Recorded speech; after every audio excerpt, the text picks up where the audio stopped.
Devant vous, un immeuble de 5 étages. Plusieurs miroirs devant les boîtes aux lettres embellissent le grand hall d'entrée. Le lieu semble héberger une classe sociale beaucoup plus aisée que ce que vous avez l'habitude de voir. À côté de l'entrée, un petit cabanon dans lequel vous pouvez voir un homme en train de lire, levant parfois la tête pour jeter un coup d'œil sur la rue. Vous avancez encore un peu pour mieux étudier l'intérieur du bâtiment. Un lustre avec de magnifiques ornements enrichit la pièce, et au fond, un escalier qui monte aux étages supérieurs. Mais à ce moment-là, l'homme sort de son petit cabanon et s'approche. « Halte là, qui êtes-vous ? Et pourquoi vous traînez comme ça devant l'immeuble ?» « Antonin, c'est vous ?»« Oui, c'est bien moi. Et qu'est-ce qui vous amène ici ? Et puis comment vous connaissez mon prénom ? » Voilà, on vient de rencontrer Yvette. Oh, une femme incroyable. Très belle femme d'ailleurs, hein, Yvette. Oui, enfin, si vous voulez mon avis, elle a les chevilles qui enflent depuis qu'elle a été dans le journal. Il n'y avait même pas son prénom en plus. Oui, bon, quand même, elle a le droit à son petit moment de gloire, finalement. Je l'ai vue ce matin, elle a voulu en parler un petit peu, et puis voilà quoi. Je serais pas resté 1 heure de plus. Mais ça répond pas à la question. Vous êtes qui et qu'est-ce que vous venez faire ici ? On fait partie d'un cabinet de détective privé. On vient de passer à l'immeuble de chez Yvette, justement, et elle nous parlait d'un symbole que vous auriez en commun. Ah oui, c'est moi qui lui en ai parlé. Je vois qu'elle n'a pas la langue dans sa poche. On se demandait si ce serait possible de connaître l'identité du résident et peut-être pouvoir aller à sa rencontre. Il ne se trouve pas dans son appartement. Je l'ai jamais vu d'ailleurs. À la fin de la guerre, lorsque la France a repris Strasbourg à l'Allemagne, il a été expulsé. Ambrosius Dettelmayer. C'était un espèce d'architecte, si j'en crois ce qu'il y a dans son appartement. Je m'y connais pas trop. La seule chose que je sais, c'est que les notaires doivent encore décider du sort de l'appartement et réaliser une expertise. Il y a énormément de tableaux, meubles et maquettes. Dites-moi, c'était un premier étage lui aussi, comme l'appartement d'Yvette ? Ah non, ça n'a aucun lien. Ici, l'appartement, il est au 2e étage. Et serait-il possible de visiter l'appartement ? À cause du conflit avec les notaires, je peux pas vous laisser entrer. Vous comprendrez qu'il y a beaucoup d'objets de valeur à l'intérieur et je veux pas qu'on m'accuse de quoi que ce soit. Nous sommes des détectives privés, nous sommes sur une enquête. Possiblement qui pourrait être liée à de la dynamite, monsieur. Si vous veniez avec la police, oui, je pourrais peut-être vous ouvrir, mais là, non. Vous avez peur qu'on prenne quelque chose dans cet appartement, non, c'est ça ? Ou juste que vous dégradiez les objets, oui. Comme je vous l'ai dit, ils doivent avoir une certaine valeur, et le moindre endommagement pourrait me coûter cher. Je pense qu'il vaut mieux attendre et que vous reveniez avec la police. Là, j'aurai une assurance qu'il pourra rien m'arriver. Mais vous vous rendez compte que si on attend, il pourrait là aussi y avoir de la dynamite dans cet appartement, ou des informations sur un possible lieu de dynamite ? Vous rendez compte que plus on attend, plus des vies sont en danger. Est-ce que vous voulez ça sur votre conscience ? L'appartement, je l'ai visité ce matin, à cause de ces histoires de bombes, et j'ai rien trouvé de tel dans le logement. J'avais juste une sensation bizarre, comme si l'appartement était encore habité. Mais ce doit être que mon imagination, il y a que moi qui ai les clés. Mais vous marquez un point. C'est bientôt ma pause et je vais aller prévenir la police. Vous dites que vous avez l'impression que quelqu'un vient déjà dans cet appartement, c'est-à-dire cette impression ? Oui, je ne vais le vérifier qu'une fois par mois, mais parfois j'ai l'impression que des objets changent de place. Mais ça doit être mon âge. Quand la police sera là, de toute manière, s'ils sont disposés, vous pourrez les accompagner. Je vous remercie d'avoir compris l'urgence de notre quête. C'est tout naturel. Vous pouvez rester là si vous voulez, le temps que j'aille me chercher de quoi manger et que les agents viennent. J'en ai pas pour longtemps. Le concierge règle quelques affaires dans son poste de surveillance et le ferme à clé. Il vous salue une dernière fois et vous dit de revenir dans une 30aine de minutes. Et puis il disparaît dans les ruelles ensoleillées de Strasbourg. Ok, eh ben on se dépêche les garçons. Il ne vous en faut pas plus pour vous diriger vers le hall d'entrée et prendre les escaliers. Vous montez jusqu'au 2e étage. Un long couloir traverse l'immeuble de gauche à droite et vous repérez au moins une dizaine de portes. Vous vous séparez pour inspecter les sonnettes, à la recherche de ce signe bien particulier. Et puis Reynald, au bout du 3e appartement, tu trouves un écriteau bien particulier à côté d'une sonnette. Gravé dans la plaque, Ambrosius Dettelmayer, au-dessus de son nom, une décoration, le signe que vous commencez à voir partout. C'est là ! Reynald, fais ta magie. Ouvre-moi cette porte. Reynald, tu te concentres. Tu sors tes outils et commences ton travail. La serrure te résiste un peu. Elle est beaucoup plus compliquée que celle sur lesquelles tu travailles habituellement. Mais au bout de quelques minutes, elle cède et la porte s'ouvre. Une odeur de renfermé vous emplit les narines. Et quand tu pousses un peu plus la porte devant toi, un grand hall d'entrée dans lequel des tissus sont suspendus au mur, chacun arborant le signe, un rond et 3 branches qui s'en échappent. On peut aussi apercevoir des tableaux accrochés dans un long couloir qui s'étend sur votre droite. En face de vous, une porte, voisine d'une seconde sur votre gauche. Vous entrez dans le hall en fermant la porte derrière vous. Cela prend un peu de temps avant que l'odeur ne vous dérange plus. Martha, les tableaux fixés au mur te rappellent quelque chose. Tu en as déjà entendu parler durant tes cours artistiques. Toutes les œuvres, ici, sont des peintures de Leo Schnug, un grand peintre d'origine allemande, passionné par la période du Moyen-Âge. Tu sais qu'il a notamment restauré les fresques d'un château en Allemagne en 1908. Tu as déjà étudié son style graphique et tu sais que dans son art, il aime intégrer les thématiques des symbolistes et des décadents. Il est en ce moment à l'asile de Steppenfield, au nord de Strasbourg, pour des problèmes liés à l'alcool. On se sépare. Je rentre dans la première. Moi, je continue sur la deuxième. Georges, en voyant tes deux collègues passer les portes de l'entrée, tu continues dans le couloir. Il est entièrement décoré de toiles et il est agencé de façon à avoir 2 portes sur ta droite et une sur ta gauche.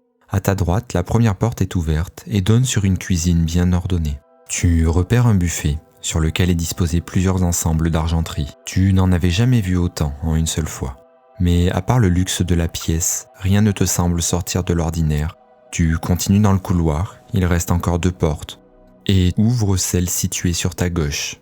L'odeur de livres te prend les narines, et tu découvres un immense salon. En face de toi, une grande toile est accrochée au mur. Elle représente la cathédrale de Strasbourg, mais tu remarques quelques détails qui sortent de l'ordinaire. Il y a un lac au pied de la cathédrale, et tu aurais l'impression que des gargouilles survolent l'édifice. Tu avances d'un pas pour découvrir le reste de la pièce. Sur ta droite, une immense bibliothèque qui s'étend tout le long de la salle, suivie de 2 chevalets. Un livre est posé sur l'un, tandis que l'autre en possède 2. Au centre, une table entourée de 4 fauteuils et derrière, une porte. À côté de la cheminée sur ta droite, il y a aussi un buffet à alcool. Tu commences à avoir comme une sensation étrange. Cette pièce te fait ressentir comme un profond malaise. Et puis, quand tu regardes le sol, tu vois un peu de boue. C'est comme des traces de pas. Je les suis, voir jusqu'où elles donnent. Elle passe par les 2 chevalets, les fauteuils et le buffet à alcool. Tu peux voir qu'une bouteille est sortie et bien entamée. Si tu continues, tu as l'impression que les traces de pas disparaissent devant un mur. En face de toi, un tableau beaucoup plus petit que celui de la cathédrale représente la chambre d'un asile psychiatrique avec une silhouette sur un lit. Et puis tu plisses un peu les yeux et l'espace d'un instant, tu aurais l'impression de voir un mouvement sur la toile. Peut-être la lumière ou le personnage, tu ne saurais dire. Un peu décontenancé, mais j'ai retrouvé Reynald et Martha. Pendant ce temps, Reynald et Martha, avant de rentrer, vous remarquez sur la poignée de porte le fameux signe gravé dans le fer. Vous entrez tous les 2 dans ce qui semble être un bureau, vos 2 portes étant respectivement connectées à cette pièce. L'espace est immense. Reynald, en face de toi, une étagère remplie de vieux livres et une fenêtre sur ta gauche. À ta droite et en face de Martha, le centre de la pièce. Une immense construction, une maquette, remplit tout l'espace. Et au fond, un long bureau en bois devant une fenêtre. Cet immense projet au centre de la pièce représente Strasbourg. Martha, tu t'approches et remarques que cela correspond aux travaux effectués pour la Grande Percée. La reproduction devant toi est censée montrer ce à quoi ressemblera la ville après les travaux. Mais quelque chose te perturbe. Reynald, pendant que Martha analyse l'ébauche de la ville, tu pars en direction du bureau. C'est un long meuble en bois sculpté qui possède de multiples tiroirs. Je fouille rapidement les tiroirs. Tu commences à ouvrir les tiroirs. Au départ, tu ne trouves rien d'intéressant. Il y a quelques compartiments vides ou d'autres avec des lettres de travaux sur ce qui semble être des aménagements pour la rue du 22 novembre. Mais tu trouves dans la dernière partie du meuble une correspondance avec un certain Leo Schnug. Tu commences à les étudier. Elles datent pour la plupart des années 1914 à 1918, quand la région était encore allemande. Ce qui te semble étrange, c'est que dans certaines, Ambrosius porte le titre de responsable du développement urbaniste de la ville, ou encore qu'il est chargé de la mission de la rénovation et de l'assainissement de la Grande Percée. Cela te semble familier. C'est à quelque chose près le même titre que Charles Bonjean. Tu continues de regarder les lettres et 2 retiennent ton attention. 3 février 1918. Cher Ambrosius, je ne pourrai jamais te remercier assez pour ce cadeau royal des 3 bouteilles de liqueur que je viens de recevoir. Elles sont tout simplement divines. Grâce à toi, je peux vraiment peindre l'horreur de la guerre qui parvient à mes oreilles. Je me réjouis de te retrouver ce soir à dîner. Léo. 5 mars 1918. Mon très cher Ambrosius, as-tu bien reçu la dernière toile ? Je m'y suis surpassé, et tu sais bien à quel point c'est décisif. Tes liqueurs n'y sont d'ailleurs pas pour rien. Je me réjouis de dîner demain avec toi. Léo. Chaque lettre te semble avoir été envoyée depuis l'asile Stephenfield. Quand tu récupères la dernière lettre du tiroir, qui parle des nouvelles peintures de Léo, tu entends comme un bruit sourd provenir du bois. En regardant de plus près, il y a un double fond. Tu le retires et récupères une feuille de papier sur laquelle est inscrite une suite d'adresses et une lettre écrite en allemand. Grâce à tes origines germaniques, tu arrives à la traduire. 3 octobre 1918.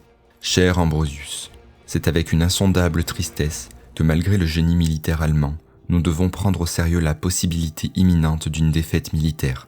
Le projet dont vous m'avez récemment fait part, consistant à miner la totalité de Strasbourg, nous permettrait une victoire dans la défaite. Et je l'approuve par ce document même. Je vais placer sous vos ordres quelques hommes discrets qui se chargeront d'acheminer des explosifs dans la cave que vous m'avez désignée au 4 de la place Kléber. Vous vous chargerez ensuite de les répartir aux points stratégiques. Plutôt la voir disparaître que retourner dans leurs mains. Rudolf Schlandler, gouverneur de la région Alsace-Lorraine.